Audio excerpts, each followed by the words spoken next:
Okay, so it's time to turn our attention to one of the more difficult concepts in economics, and that's the idea of market failure. Up to this point, we've really assumed, by and large, that markets are pretty successful. And one of the reasons that we said that they were successful is that they automatically produce the output at which supply equals demand, which is great. So there's no excess supply, no excess demand, no shortages, no surpluses. But more importantly, we said that what a free market in theory does is it maximizes welfare. And that was that idea of market success. And we said that the reason that welfare is maximized is that supply represents the cost of the resources used up. So we could call that factor cost, the cost of factors of production, land, labour and capital. So that shows the value of the resources that we used to make this good. And this, the demand line, we said, also shows marginal utility or marginal benefit. So a marginal, remember, just means for each individual unit. And what we said, therefore, is that for every unit up to X, all of these units, the benefit that the resources gave to us, the happiness, the utility, the satisfaction, was greater than the cost of the resources used. And if you go all the way to there, then overall welfare or community surplus, whatever you want to call it, is maximised. So at X, we have maximum welfare. And that happens automatically through supply and demand. Or looking at it another way, if you prefer, we can say that community, not consumer, community surplus is maximised because they're the same thing. So what's market failure then? People have great difficulties with this and they kind of mean, oh, the market's not working at all and so on. All it means is that if you leave supply and demand to their own devices, sometimes welfare will not be maximised. That's it. That's all it really means, That you might sometimes, for reasons that will become clear over the next series of talks, sometimes we might produce only Y units, so it would be under-consumed or underproduced. Because if you only produce, we'll put some numbers in for convenience, let's call that 50. If you only produced 35 of whatever this thing is, then you would only get welfare from the first 35 units. So you'd get that community surplus from that one, and that one, and that one, and that one, and that one, and that one, and that one.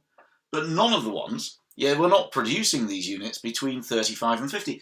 But those would have given us extra value. The benefit here would have been greater than the cost of the resources. Therefore, we've lost welfare relative to what we could have had. So area A here is a welfare loss, because if we'd made the optimum level of units, we would have had a higher level of welfare. So one way in which the market can fail is to produce too few of some goods. But if we were to go past that point, if we were to go past this point, which I'll relabel as X, suppose we, instead of producing 50, suppose that for some reason, like with the guaranteed minimum price, and we said that sometimes the government will guarantee price, and we'll go well past that. We'll produce 65 million tonnes of rice instead of 50 million or something. So what's wrong with that? Well, it's fine up to the 50th unit, because these are all adding more benefit than they do cost. So all of these units, the benefit is greater than the cost. As soon as, if for some reason we produced more than 50 units, now we've got a problem. Because if we take that unit, the benefit it gives us is that much there. We can say it gives us, say, £15 of benefit. Unfortunately, it costs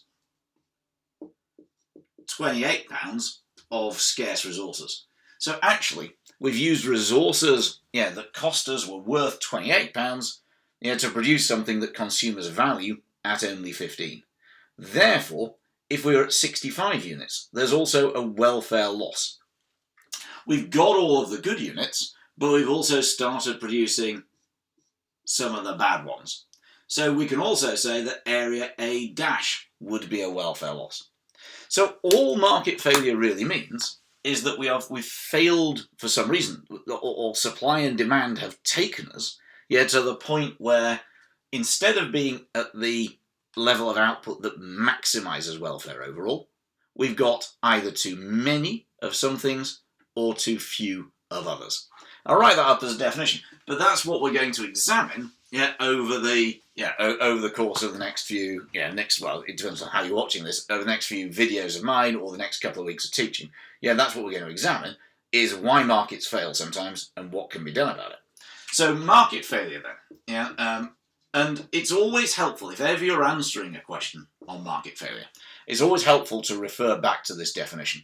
And then you can kind of say, and therefore the market has failed because do. And the definition of market failure, it's a situation in which the free market, in other words, just supply and demand, leads to a misallocation of resources. And that's a phrase that, again, often students struggle with, a misallocation of resources. All it means is that we've made too many of some things and too few of others. You don't need to put that in as part of your definition. So a situation in which the free market leads to a misallocation of resources, which results in a welfare loss. And all a welfare loss means is that community surplus isn't as high as it could have been, either because we haven't got all of the benefits from good units, or because we've gone too far and produced units for which cost is greater than benefit. So the key phrases that you would want in any definition are free market, misallocation of resources, and welfare loss.